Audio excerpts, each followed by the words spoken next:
legacy builders, welcome back to Mind Your Money. In this video, I'm going to be setting up our very first budget by paycheck for the month of March. So let me go ahead and flip right through to the paycheck budget spreadsheet.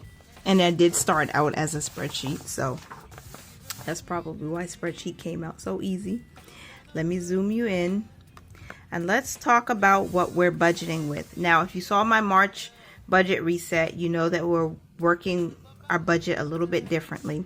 So here is the income. The income that I'm going to budget for is $700. I did budget for that initially, so I'm going to stick with that, and we're going to do a zero-based budget. Let me zoom you in a little bit more.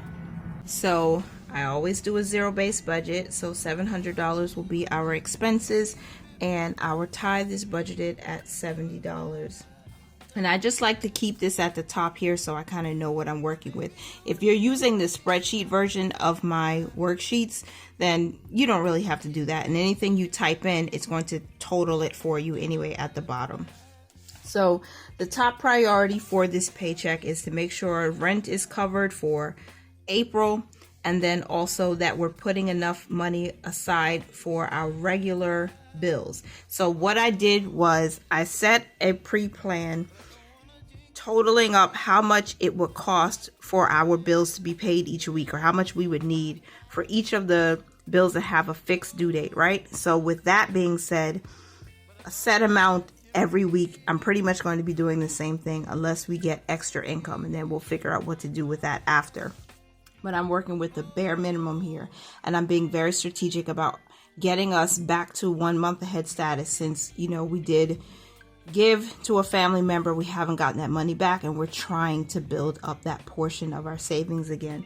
So for giving is 70, and that's our tithe and offering. So our total for giving is $70. And then what we're doing is I am going to save for next month's bills. So I do have to flip back and do some adjusting. What bills are due in the first week? We have YMCA, we have the rent, and then we have Geico. And the rent is basically what we saved up for in February. And we might have to take some money from our bills account, but I'm not going to confuse you with how I'm doing it, because there's a whole lot of finagling I got to do. So anyway, let's look at YMCA. We budgeted that for $98, and then Geico is $73 now. I hope it's $73. That's what I budgeted for.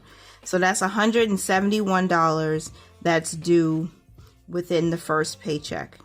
And I plan to put $175 towards bills. So that means we have $4 left, and that's the amount that I'm going to put into next month's bills. The difference. So for next month's bills, I plan to put $4. No plan for the emergency fund, but I'm going to write it in just in case, because we do believe that extra income can and will come. Maybe it comes with this paycheck, maybe it comes with the second one, but I'm leaving space for it. So $4 for savings, that's going to next month's bills. Investing, not this week, not with this paycheck. Funds, not with this paycheck. Again, there's still space to write it in if anything happens. Cash expenses, I am going to pull out $105. So for cash expenses, I'm going to put money into my Mind Your Money personal binder, and that total is going to be $35. And then savings challenges, I'm skipping lines because I'm doing this differently, all the way differently. Savings challenges will get $55. And I wrote that so sloppy. And then also abundance. Abundance is another binder, and that's $15. And so what I'll do is, when it's time to close out, I'll break it down like I did so you can see exactly what's going where. But I'm trying to make this easier for myself and trying to make sure everything gets as much as it's supposed to. That's that. And then bills and expenses, we know that PSEG Oh my gosh, I didn't write PSEG, not PSEG. Oh my goodness.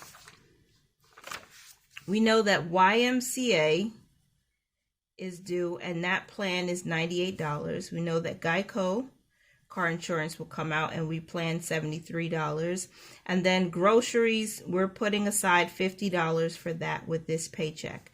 So let me add this up. 98 plus 73 plus 50 equals 221.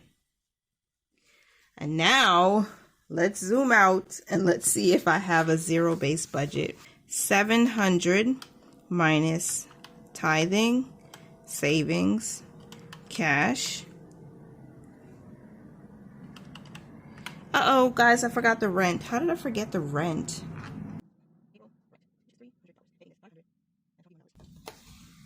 Okay, so I did make a mistake. I fixed my mistake, and now I'm going to go ahead and total this up. So 700 minus giving, minus savings, minus cash, minus, boom, bills and expenses. We have a zero-based budget, finally. Okay.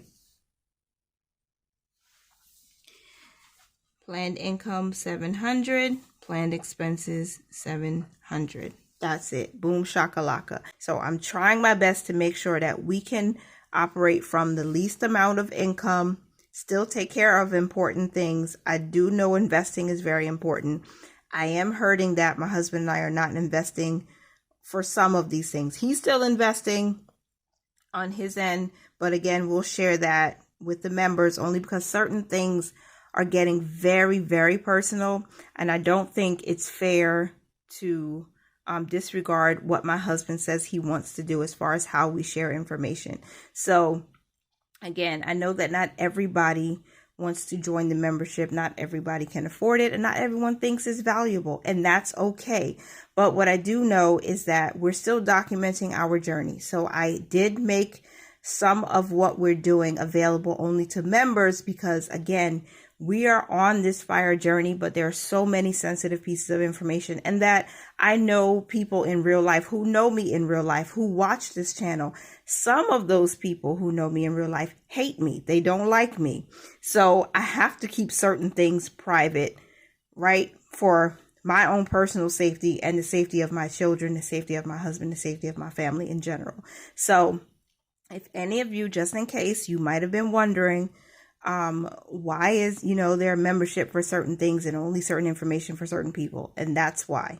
Okay, that's part of the reason. So I am not investing with this income unless we get extra income. My husband is investing on the side, and then I do want to put something towards our funds because we do need it. But right now we have to focus on rebuilding, getting back a month ahead, making sure that we're not struggling, and making sure we're not robbing Peter to pay Paul. So I don't want to rob our savings just to pay ourselves back. So this is what we're planning for the first paycheck. I talked a lot, and I appreciate you for being here. If you stuck it around through the end, please leave me a blue or a white heart in the comments when you leave a comment.